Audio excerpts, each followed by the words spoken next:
अस्सलाम वालेकुम, आवाज आ रही है मेरी? कुछ लोग बताएं मुझे। जी चलें जी, ठीक है। अच्छा, लास्ट टाइम हमने कुछ बेसिक मैथमेटिक्स के रेलेवेंट्स हमने प्रॉब्लम किए थे और उसमें आल्दो मैंने एक्सरसाइज तो कंप्लीट कर दी थी, लेकिन कुछ अच्छे प्रॉब्लम्स हैं रेलेवेंट टू द परसेंटेजेस, जिसमें वो प्रॉफिट, लॉस, कमीशन, टैक्सेस, इस तरह की कुछ बातें हैं। तो आपको मैं फिलहाल एक एक्सरसाइज दे रहा हूं और आपने उस एक्सरसाइज को जो है वो अटेम्प्ट करना है, ठीक है? और उसके बाद फिर हम उसको डिस्कस करेंगे कि ये जो एक्सरसाइज है किस तरह से इसको की जा सकती है। जी, ये आपके पास एक क्वेश्चन है। A manufacturer sold an item to the wholesale dealer at a profit of 20%. Wholesale dealer sold to the retailer at a profit of 25%, and retailer sold to the customer at a profit of 30%. If the customer paid rupees 50.50 for the item, find the cost price of the item for the manufacturer. कि manufacturer को वो item कितने का cost किया। Manufacturer ने एक item problem solve किया है, उससे उसने डीलर को 20% पे दिया है, देन होलसेल डीलर ने आगे रिटेलर को वो 25% प्रॉफिट पे सेल आउट किया है, रिटेलर ने आगे कस्टमर को जो है वो 30% पे सेल कर दिया, और जो कस्टमर था उसने 50.50 उस आइटम का पे किया है। और अब आपको बताना है कि मैन्युफैक्चरर जो था वो आइटम उसको कितने का कॉस्ट किया था। जैसे होता है ना, फार्मर है, वो कोई क्रॉप, कोई फसल अपनी लगाता है, तो वो समझ ले वो मैन्युफैक्चरर है, जाके वो मंडी में बेच देता है। वो जो मंडी वाले हैं उसे आप कह लें वो होल सेल डीलर है। वो जो मंडी वाले से फल फरोश ले आता है रेडी पे लगाने के लिए, दुकान पे रखने के लिए, आप समझ लें वो रिटेलर, उसे हम रिटेलर बोलते हैं। और उस रिटेलर से एक्चुअली हम खरीदते हैं, कस्टमर्स हम लोग हैं। तो फार्मर मैन्युफैक्चरर उस क्रॉप का उसने मंडी में दिया, मंडी वाले होलसेल डीलर, होलसेल करते हैं ना, होलसेल डीलर, उस होलसेल से मुख्तलिफ दुकानदार लेके जाते हैं रिटेलर, और उन रिटेलर से कस्टमर जाके खरीदते हैं। अब एक आइटम मैन्युफैक्चरर ने बनाया और उसने अपना प्रॉफिट रख के आगे दिया, उसने अपना प्रॉफिट रख के आगे दिया, उसने अपना प्रॉफिट रख के आगे सेल आउट। अब कस्टमर ने उस आइटम की कीमत जो पे की है वो 50.50 है, और आपने बताना है कि वो कस्टमर मैन्युफैक्चरर को जो वो आइटम जो है वो कितने का कॉस्ट। ये क्वेश्चन है, आप लोग अटेम्प्ट करेंगे, मे बी आप सही कर लें या आप कर लें, लेकिन फिर मैं एक वे आउट थोड़ा सा बताऊं कि अगर आप इस पैटर्न पे करेंगे तो शायद आपके लिए ये थोड़ा इजी हो जाएगा। हाँ जी, करें, शाबाश, इसको अटेम्प्ट, देखें कौन कौन कर सकता है आप में से।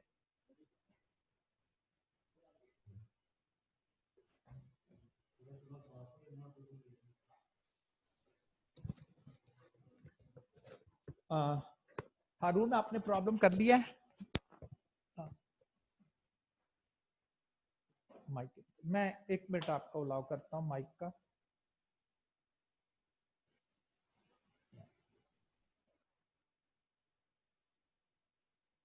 अच्छा, अब चले, माइक तो मैं बाद में अलाउ करता हूँ आपको। पहले मुझे ये बताएं कि कल 2 लोग मैंने क्लास, अभी अपना माइक ऑफ करें आप, मैंने कल 2 लोग क्लास से रिमूव किए थे, कल 2 लोग मैंने क्लास से रिमूव किए थे, वो हैंड रेज करें वो 2 लोग जिनको मैंने कल क्लास से रिमूव कर दिया था।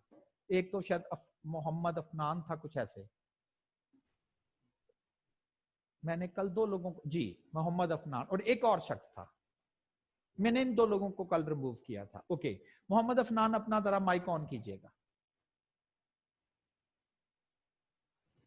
जी, अफनान, कल मैंने आपको इस चीज से मना किया था कि आपका माइक ऑफ रहना चाहिए।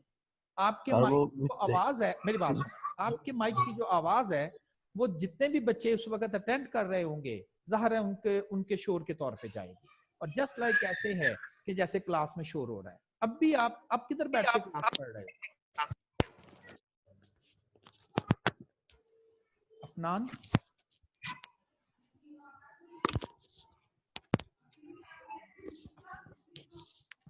अफनान, आपको मेरी आवाज आ रही है ना? क्योंकि आपके पीछे से बैकग्राउंड की आवाजें मुझ तक पहुंच रही हैं, इसका मतलब मेरी आवाज आ रही है और आपका माइक भी ठीक है। जी जी सर, आ रही है। हाँ जी, तो फिर आप मुझे बता सकते हैं कि कल क्यों आपने अपना माइक ऑन रखा है? सर वो मिस्टेकनली टच हो गया था तो तो आपको नहीं पता चल रहा कि मिस्टेकनली अगर हो भी गया है तो आपको नहीं इस चीज का आइडिया हो रहा था कि आपका माइक ऑन है? हाँ सर नहीं, वो उस पे ऑप्शन नहीं आ रहा था, तो वो सारी कई एलसीडी आ रही थी, तो पता नहीं चला उसका। चलें, अब बी केयरफुल, क्योंकि मैं अलाउ कर देता हूं और जो जिसको मैं कॉल करता हूं वो अपना माइक खोलता है। बी सीरियस, अगर आप चाहते हैं कि जी ये हम इतने इंटरेस्टेड नहीं है इस सब्जेक्ट में, तो ठीक है, आप मैं आपको रिमूव कर देता हूं, आप फिर नेक्स्ट सेशन में आ जाइएगा, ठीक है ना? नहीं नहीं सर, वो मिस्टेक करनी हो गया। ठीक है, ओके फाइन, लेकिन इसके बाद नहीं ये होना चाहिए। जी अपना माइक ऑफ ठीक है करें सर। आप। जी उस्मान, आप अपना माइक ऑन करें।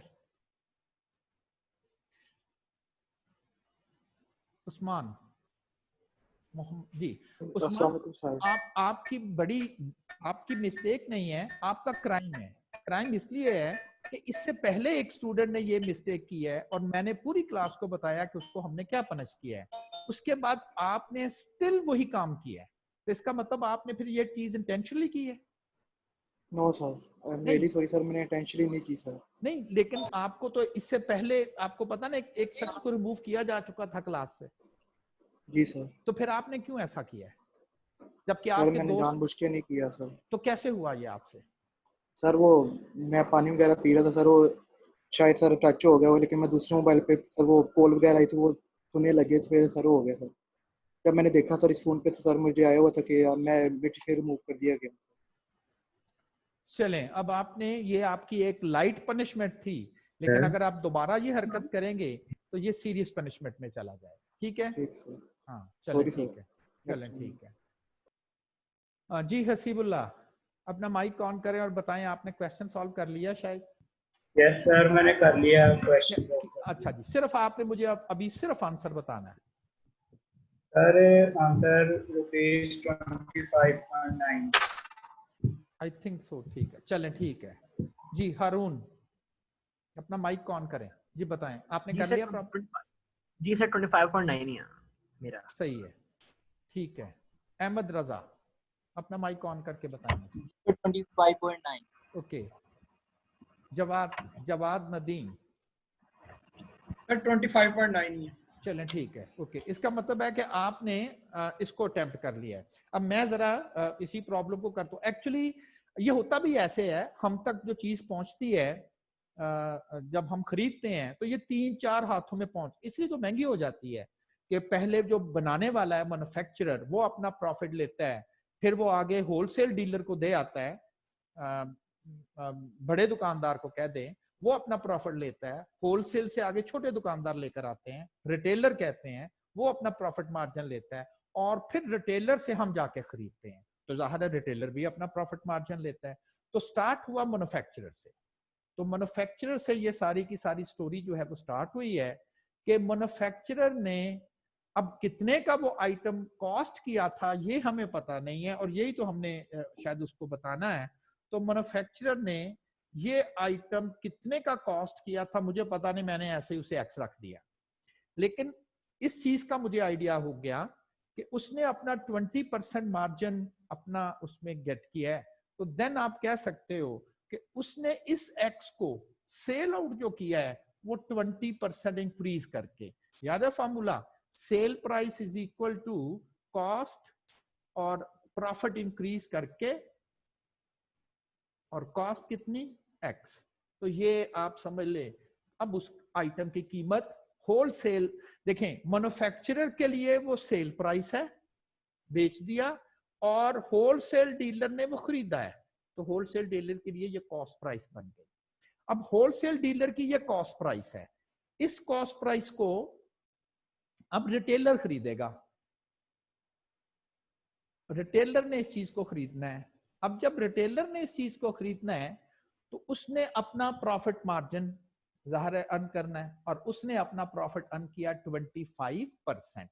अब ये रिटेलर होलसेल डीलर के लिए ये कॉस्ट है, प्रॉफिट मार्जिन 25%। मैंने दोबारा ये फार्मूला लगाया, लेकिन इस कॉस्ट के ऊपर मैंने दोबारा फार्मूला लगा दिया, कितने परसेंट इंक्रीज किया, 25%, और इस होलसेल डीलर के लिए ये सेल प्राइस बन गई, कितने का बेचा ना, रिटेलर ने इसे खरीदा है, तो रिटेलर के लिए ये आप कॉस्ट प्राइस बन गई, और इसको मजीद उसने 30% के बाद सेल आउट किया है कस्टमर को। 30% उसने अपना प्रॉफिट मार्जिन लिया है, और कस्टमर ने कितना पे किया है वो मेंशन है। तो आप ऐसा कह सकते हो कि जो मैन्युफैक्चरर ने आइटम बनाया था ओरिजिनली, वो 3 प्रॉफिट बढ़ते बढ़ते कह ले बढ़ ही रहा है ना। पहले 25% उसकी कीमत बढ़ी, क्यों? वो उसका प्रॉफिट था। फिर अगले ने उसकी कीमत जितनी भी थी 25% और बढ़ाई, फिर उसने 30% बढ़ाई। तो कह सकते हैं आप कि ये इस तरह से सेल में जाके ये 5.50 का हो गया। ठीक है।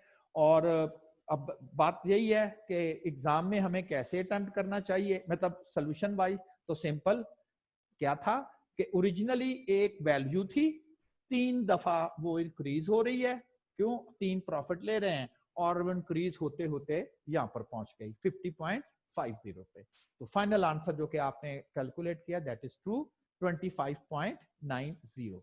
वो इसीलिए देखे 25 का आइटम है और कस्टमर 50 पे कर रहा है, डबल कीमत उसकी, इसलिए कि बीच में 3-4 लोग इन्वॉल्व हैं। वो अपना अपना प्रॉफिट ले रहे हैं। मैन्युफैक्चरर होलसेल को प्रॉफिट लेता है, होलसेल रिटेलर से लेता है, रिटेलर कस्टमर से लेता है। दैट्स वाई वो चीजें महंगी। तो कहते नहीं बल्क चीज खरीदनी हो तो समटाइम कहते हैं जी जाओ यार वो मंडी से खरीद लो, होलसेल डीलर से खरीद लो, ताकि रिटेलर का प्रॉफिट बच जाए ना।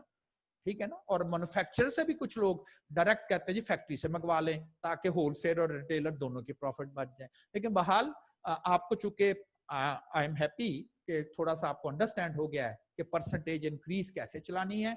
जिंदगी मैंने आपको कहा ना कि अगर आपने इस फील्ड में रहना है तो अब आपकी जिंदगी इन्हीं के साथ गुजरनी है, तो इसलिए ये अच्छे प्रॉब्लम है अगर आप इसे कर रहे हैं।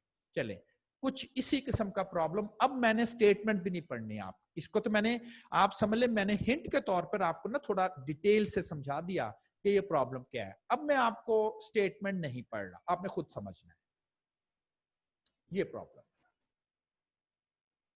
ये डिफरेंट है, इसको अब आपने सॉल्व करना है।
शायद आउटसाइडर में बीच में आउटसाइडर नहीं आ सकता।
जी तलहा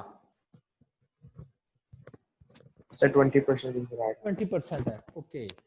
मोहम्मद जिशान जफर,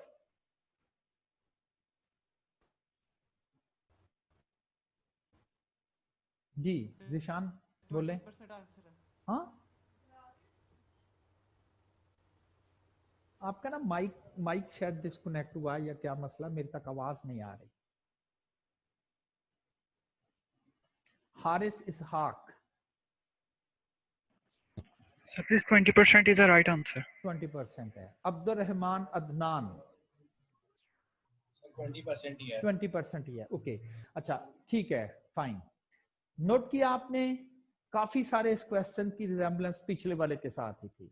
डिफरेंस क्या था, पिछले में अगर मैंने कॉस्ट प्राइस पूछी हुई थी और सारे प्रॉफिट मार्जिन्स दिए हुए थे, इसमें मैंने क्या किया हुआ है कि कॉस्ट प्राइस भी दे दी है, फाइनल सेल भी दे दी है, और प्रॉफिट मार्जिन में से एक मार्जिन मैंने मिस कर दिया, ठीक है ना। तो मैन्युफैक्चरर से होलसेल में जब गए तो ये तो मेंशन था कि 120 का आइटम मैन्युफैक्चरर ने बनाया है, 25% उसकी वैल्यू बढ़ी, तो अब बढ़ के जो होलसेल डीलर है उसके लिए ये वैल्यू हो गई, तो ये होलसेल डीलर की होगी। अब होलसेल डीलर ने आगे जो रिटेलर को दिया है वो प्रॉफिट मार्जिन अननोन था, कि पता नहीं होलसेल डीलर ने कितना अर्न किया है, प्रॉफिट मार्जिन X%, तो वो मैंने X% यहां पर मेंशन कर दिया है कि X%। अब रिटेलर ने आगे अपना प्रॉफिट मार्जिन रखा है 10%, और कस्टमर को जो सेल किया तो 198, तो अगेन 120 की जो कॉस्ट है वो तीन इंक्रीजेस के बाद वो 198 हो गई। तो 198 is the sale price, cost और तीन इंक्रीजेस, जिसमें एक इंक्रीज मिस, ये वाली हमने फाइंड करनी थी। आप उससे डिवाइड कर दें, क्योंकि ये डेटा सेट परसेंटेज फॉर्म में है, तो जो भी आंसर आप कैलकुलेट करें फाइनली आप उसे 100 से मल्टीप्लाई करते हैं। तो 20% एक्चुअली जो होलसेल डीलर था उसने रिटेलर से अपना मार्जिन जो है वो अर्न किया था। ठीक है जी, तो लोगों ने इसको जो है वो कर लिया है। अब थर्ड प्रॉब्लम आपने करना है, दिस वन, कहने शाबाश।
Talha sir round about 5.8%। 5.8, जवाब नदीम 6.15%. 6.15. हारून अजीम सर मेरा 20% आ रहा है. 20%. Sure. हसीबुल्लाह सर मेरा रुपीज में आया 480 रुपीज. रुपीज में, लेकिन फाइंड द प्रॉफिट परसेंट, वो तो क्वेश्चन तो बड़ा क्लियर है, प्रॉफिट परसेंट, ठीक है ना, वो तो परसेंटेज में पूछा जा रहा है आपसे. चले अब मैं देखता हूं, पहले मैं प्रॉब्लम रीड करता हूं उन लोगों के लिए जो नहीं कर पाए. A manufacturer makes a profit of 15% by selling electronic iron for rupees 6900. वो सेल प्राइस है उस मैन्युफैक्चरर ने की, ये सेल प्राइस है 6900 की. उसने इलेक्ट्रिक आयरन सेल आउट की है, 15% उसने अपना प्रॉफिट अर्न किया है, और ये फिलहाल ये मैसेज है. If cost of manufacturing increase by 30%. अब ये तो पता ही नहीं है कि उसकी कॉस्ट है कितनी, ये नहीं हमें आइडिया, लेकिन वो कह रहा है कि कॉस्ट अगर वो बढ़ा दे 30% और प्राइस को इंक्रीज कर दे 20%, यानी कि 30% उसकी अगर कॉस्ट बढ़ जाए और जितने का उसने सेल किया है 6900 का, अगर वो 20% उसकी कीमत, उसकी सेल प्राइस बढ़ा दे, चले सेल प्राइस तो हम बढ़ा सकते हैं, इसको मजीद 20% और बढ़ाएं तो पता चल जाएगा ये कितने की बिकेगी. ये वाला है ना, मजीद इसको आपने, जो कि उसने कहा ना कि सेल प्राइस जो है वो 20% इंक्रीज कर गई, 6900 की उसने पहले सेल की थी, अब 20% इंक्रीज कर दे, 20% पर सेल नहीं की, 20% इंक्रीज कर दिया उसको 20% मैंने, तो ये उसके लिए नई सेल प्राइस आ जाएगी. अब आगे कॉस्ट प्राइस पे, तो कॉस्ट प्राइस तो हमें पहले पता ही नहीं है कि पहले उसको कितने की कॉस्ट की थी, तो क्या फार्मूला यूज करेंगे, कि फार्मूला हम यूज करेंगे sale is equal to cost and 1 plus profit percent. Cost आ जाएगी यहां से, वो जो 6900 की उसने आयरन सेल की थी वो कितने की, उसको कॉस्ट कितने की थी, तो यहां से उसकी कॉस्ट आ जाएगी.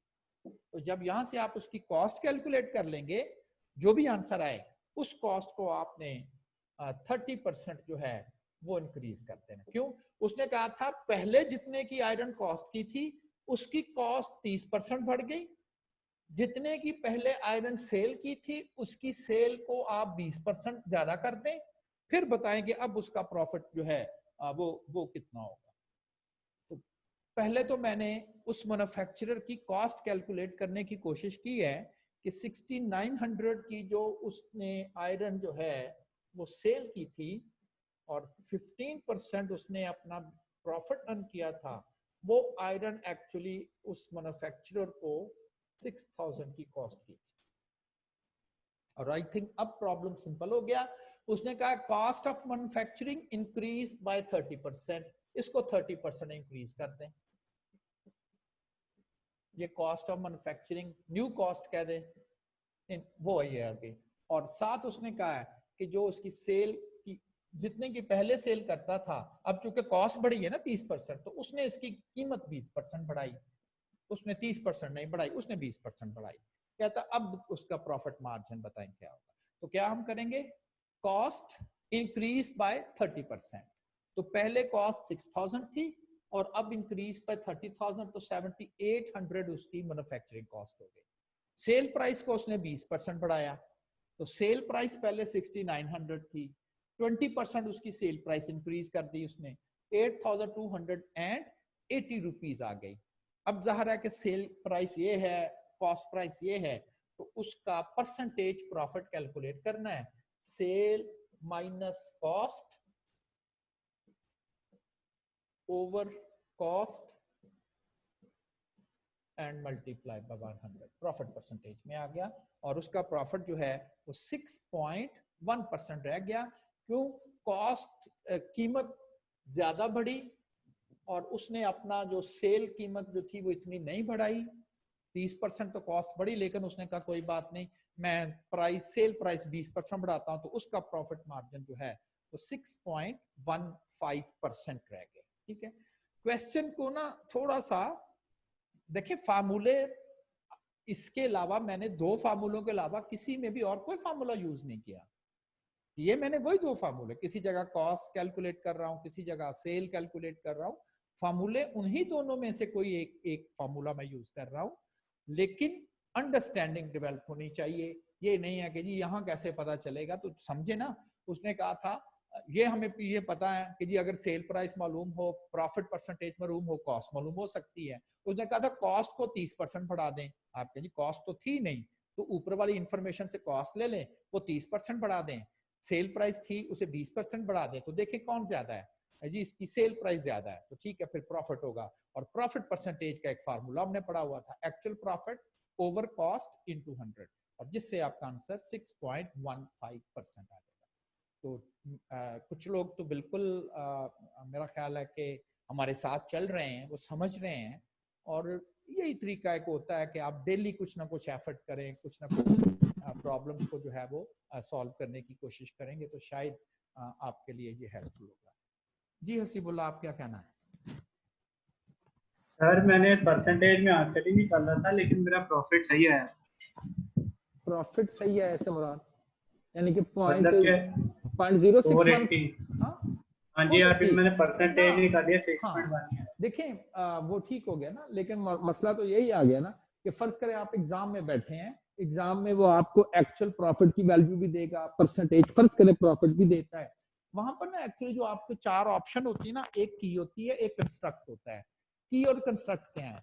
की होती है एक सही आंसर को हम की कहते हैं, यानी कि जो 4 ऑप्शन है उनमें से एक सही आंसर होगा उसे हम की कहते हैं। एक कंस्ट्रक्ट होता है, कंस्ट्रक्ट ये होता है कि ऐसा आंसर जो जनरली स्टूडेंट मिस्टेक करेंगे, हाफ कुक आंसर होगा, गलती से मतलब आधा क्वेश्चन करेंगे और जो आंसर आएगा वो उसने आंसर ऑप्शन में दिया होता है।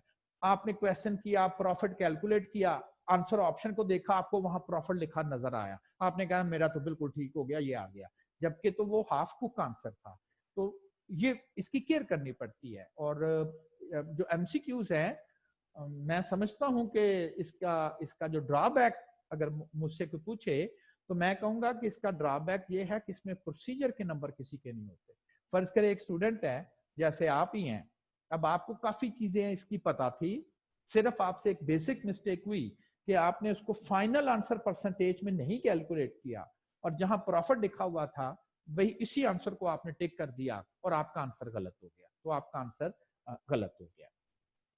जबकि दूसरा स्टूडेंट है, उसे बिल्कुल पता ही नहीं है, आइडिया ही नहीं है कि ये क्वेश्चन करना कैसे है, उसने तुक्के से लगाया, उसका भी गलत हो गया, अब नंबर दोनों के 0। एग्जाम के मुताबिक आप दोनों एक जैसे हैं, उसे भी कुछ नहीं आता और आपको भी कुछ नहीं आता। जबकि ये अगर सब्जेक्टिव पेपर होता तो टीचर आपका पेपर मार्क करता और देखता कि आपका प्रोसीजर भी सही है, सिर्फ लास्ट पर आपसे मिस्टेक हुई है कि आपने इसको परसेंटेज फॉर्म में नहीं लिखा और उसने 4 में से 3 या 3.5 मार्क्स आपको दे दिए और दूसरे स्टूडेंट का 0। तो इसके मुताबिक आपको जितना आता था उतने नंबर हैं और उसे बिल्कुल नहीं आता था 0। लेकिन एमसीक्यूज में दोनों 0 तो दोनों सेम, बस यही एमसीक्यूज में प्रॉब्लम है कि आपको प्रोसीजर के नंबर वहां पर नहीं मिलते, तो इसलिए आपको एक्यूरेसी ज्यादा रिक्वायर होती है। ठीक है, दैट्स ट्रू। अच्छा काम किया आप लोगों ने जिन्होंने मेरे साथ साथ काम कर रहे हैं, अच्छा पढ़ रहे हैं, वो अंडरस्टैंडिंग उनकी डेवलप हो रही है। वो बहुत ज्यादा इधर उधर से किताबों से या इधर से करने की ऐसा जरूरत नहीं है। बस मेरे जो नोट्स हैं, नोट्स आप वो लें क्योंकि उसमें भी मैंने एक्सरसाइजेस दी हुई हैं। एग्जाम्पल मैं सारी सॉल्व नहीं कर रहा, एग्जाम्पल सॉल्व करें, नोट्स सॉल्व करें तो काफी कुछ आपका जो है वो क्लियर हो जाएगा। अच्छा, एक जो प्रॉब्लम है वो मैंने कल दिया था आपको, कल मैंने सॉल्व करने के लिए कहा था, एक सॉल्व एग्जांपल थी, तो आप बताएं कि वो सॉल्व एग्जांपल किन लोगों ने की है।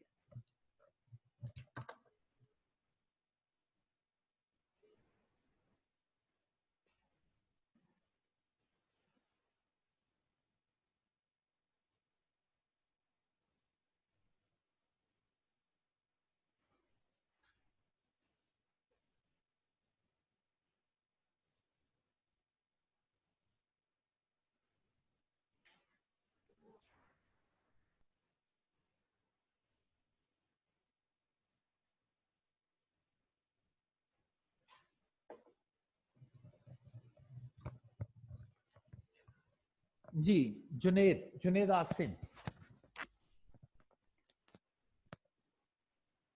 अस्सलाम वालेकुम सर। वालेकुम सलाम। जी जुनेद, आपने एग्जांपल जो मैं 41 की बात कर रहा हूँ पेज 10 पे, आपने सॉल्व की है? Yes sir. आपने सॉल्व की है। और क्या मैं समझूं कि आप ये कह सकते हैं कि आपको टोटली समझ भी आई है ये क्या कैसे की है? आल्दो सॉल्व थी लेकिन उसको समझना भी तो एफर्ट था ना।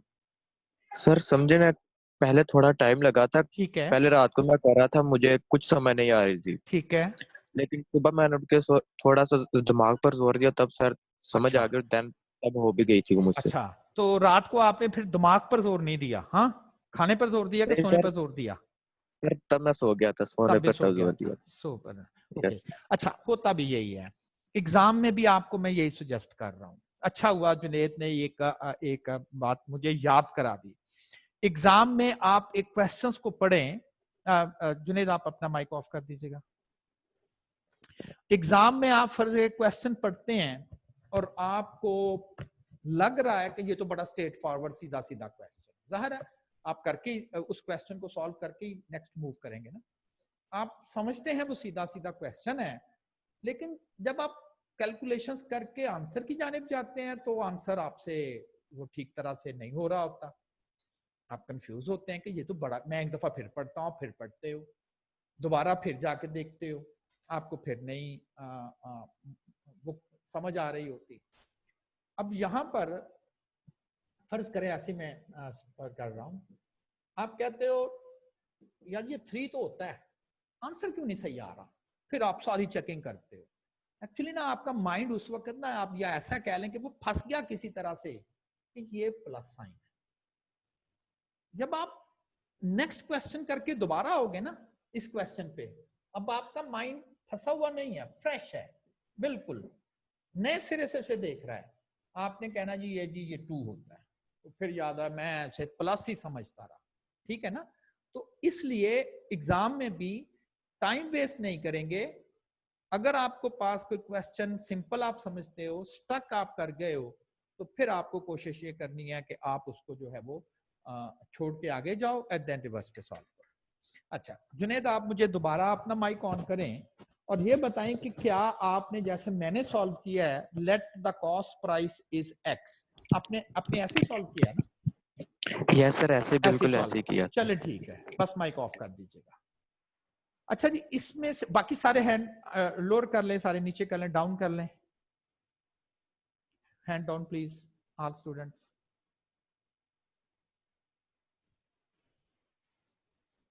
ओके, अच्छा, अब आप मुझसे सिर्फ ये बताना है, उसने हैंड रेस करना है जो ये कहे कि जैसे आपने let cost price is equal to X करके सॉल्व किया है, मैंने ऐसे सॉल्व नहीं किया, बट मेरा आंसर वही 4% ट्रू आया है।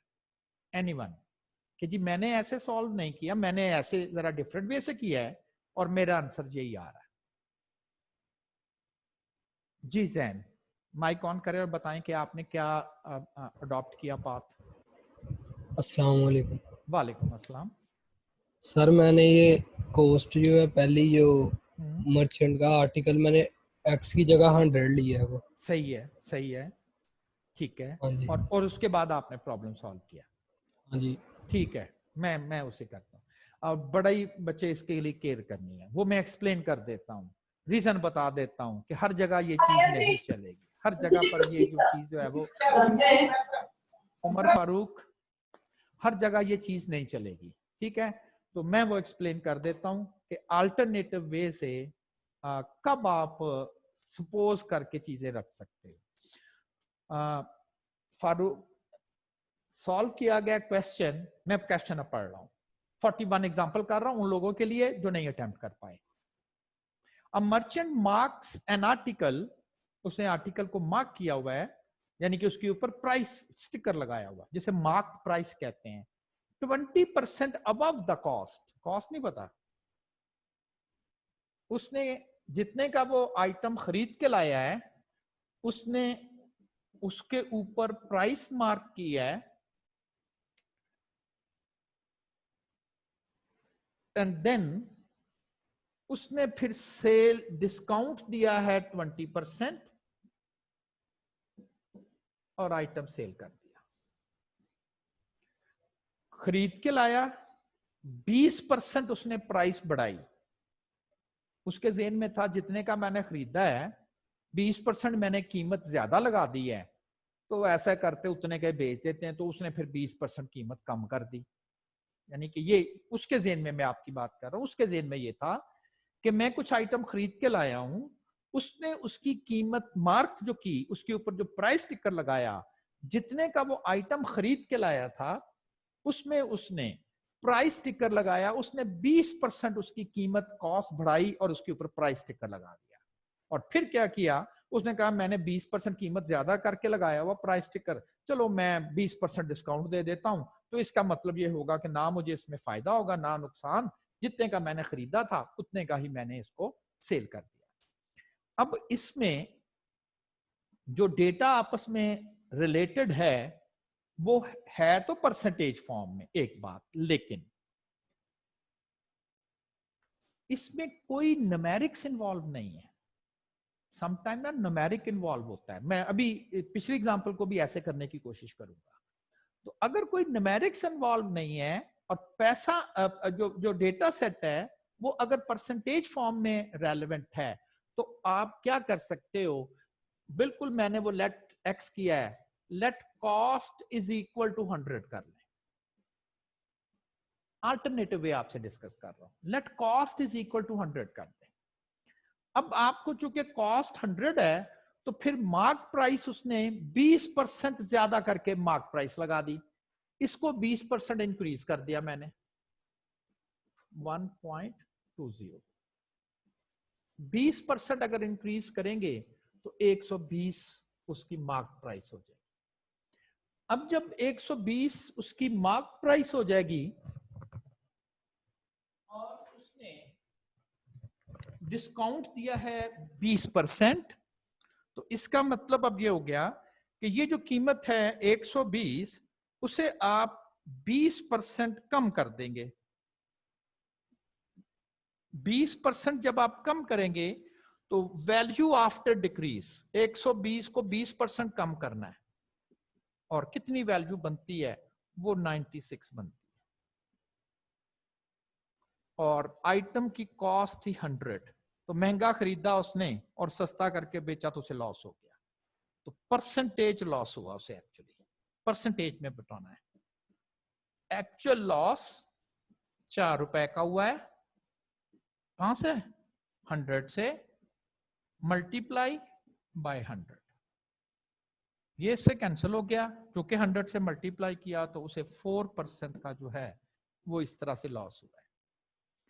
मेरा क्वेश्चन आप लोगों से ये है कि अगर उसने 20% जो कीमत बढ़ाई थी, वो अगर उसने डिस्काउंट में वही 20% कम कर दी, तो फिर तो उसे नुकसान तो नहीं होना चाहिए, क्योंकि 20% तो उसने पहले कीमत बढ़ाई हुई थी।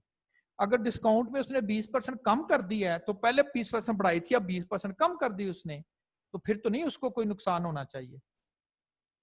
मुबीन ताहिर, आप क्या कहेंगे?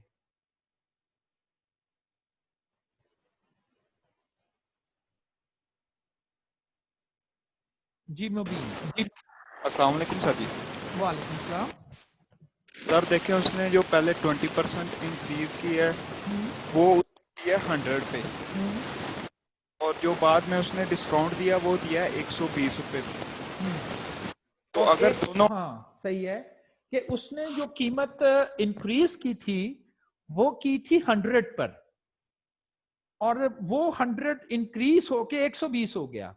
अब जो उसने डिस्काउंट दिया, डिस्काउंट तो दी जाती है मार्क प्राइस पे, और मार्क प्राइस ज्यादा थी 120, और उसने जब उसका 20% डिस्काउंट दिया 120 का, तो वो ज्यादा वैल्यू बनी, और जिसकी वजह से वो उसकी खेल कीमत कम हो गई। और ये वही प्रॉब्लम है, या ये वही हिंट है जो बार बार कल से मैं आपसे शेयर कर रहा हूं, क्योंकि ये ना लोग बेसिकली यही काम कर, वो कहते हैं पहले बढ़ाई बाद में कम की थी, तो वो वही रहनी चाहिए थी। जबकि मैं कह रहा हूं कि जब आप बढ़ाई तो वो 100 पर बढ़ाई, और कम की वो 120 का 20% की, जिसकी वजह से वो ज्यादा कम हो गई और उसको ऑल टुगेदर जो है वो लॉस हो गया। अच्छा, अब मसला ये है कि जो मैंने इसको 100 करके ये चला दिया है, अब क्वेश्चन ये बनता है इस प्रॉब्लम को मैंने ऐसे क्यों नहीं अटेम्प्ट किया, या ये प्रॉब्लम ऐसे अटेम्प्ट किया जा सकता है कि नहीं, ये क्वेश्चन था कि जी ये जो प्रॉब्लम है अगर आपने मालूम किया तो ये भी तो ऐसे ही किया जा सकता था। देखिए ये ऐसे क्यों नहीं किया जा सकता, अगर आप खुद ही इसकी कॉस्ट 100 रख ले और ये इंक्रीजेस करना स्टार्ट कर दें, 120 हो गया ना 20% फीस के बाद, फिर ये इंक्रीज करना स्टार्ट करें, फिर ये इंक्रीज करना स्टार्ट करें, क्या 100 को 3 इंक्रीजेस के बाद, लेकिन ये जो 100 है ये 3 इंक्रीजेस के बाद 50.50 होना चाहिए, फिर तो ठीक है। नहीं हो रहा ना, तो फिर आप अपनी मर्जी से तो नहीं ले रहे। और दूसरी बात, आपने मालूम क्या करना है, हाँ, कॉस्ट प्राइस।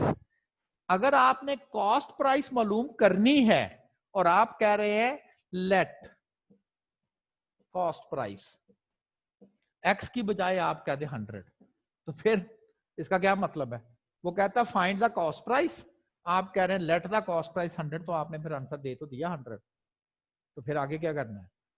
तो जिसको मालूम करना हो ना उसको तो नहीं हम लेट करके रख सकते।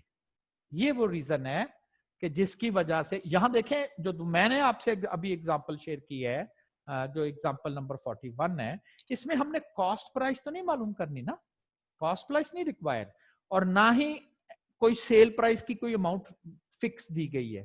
तो इसलिए आप अपनी ऑप्शन है, चूंकि डेटा परसेंटेज के साथ रेलेवेंट है, तो फिर हम इसको जो है वो इस तरह से परफॉर्म कर सकते हैं कि आप एक्स के साथ जर्नली कर ले, उसको 20% बढ़ा दें, फिर उसको 20% कम कर दें, वो सेल प्राइस आ जाएगी, एक्स उसमें से कैंसिल हो जाएगा और आपको 4% का लॉस जो है वो क्लियर हो जाएगा। अच्छा, एक प्रॉब्लम और आपने करना है, आप लोग थोड़े से सोच रहे होंगे कि परसेंटेज तो 100% से तो कभी भी ज्यादा होती नहीं है, और ये 200% भी हो जाती है, ये 300% भी हो जाती है, तो इसका मतलब क्या है। ठीक, एक क्वेश्चन हम लिखेंगे, सिर्फ क्वेश्चन लिखना है, और मेरा नहीं ख्याल कि आप इसे सॉल्व भी कर पाएंगे, लेकिन अगर कर ले तो that's very good.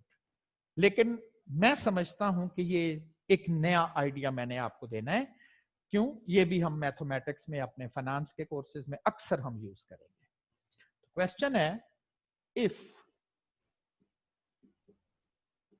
Ali got 80 marks and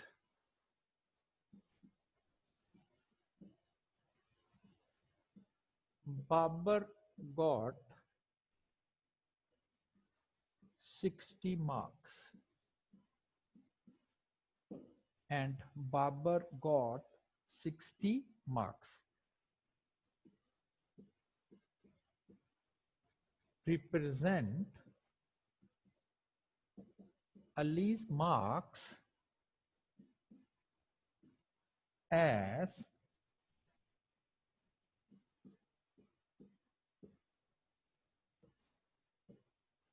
percentage of Babar's marks। दो कोई क्लास के स्टूडेंट हैं और उन्होंने कोई एग्जाम दिया है, सेम एग्जाम में बैठे हैं वो, और उसमें अली के 80 मार्क्स आए हैं but there is no total marks, और बाबर के 60 मार्क्स आए हैं, और कहा जा रहा है represent Ali's marks as a percentage of, represent Ali's marks as a percentage of, as percentage of, ये चीज इसमें इंपॉर्टेंट है, बाबर्स मार्क्स। ठीक है, आप अटेम्प्ट करेंगे, सोचेंगे, और सोचने से ज्यादा अगर आप कर भी लें क्वेश्चन को तो ज्यादा आप इंटरप्रिटेशन पर जोर देंगे कि क्या मतलब क्या है इसका। ठीक है, तो कल इंशाल्लाह आपसे ये जो चीजें हैं वो डिस्कस की जाएंगी। अच्छा, अब कुछ पार्टिसिपेंट ने हैंड रेज की है, अगर तो आपने इस क्वेश्चन का सोल्यूशन कर लिया है तो वो नहीं मैंने आपसे आज से पूछना।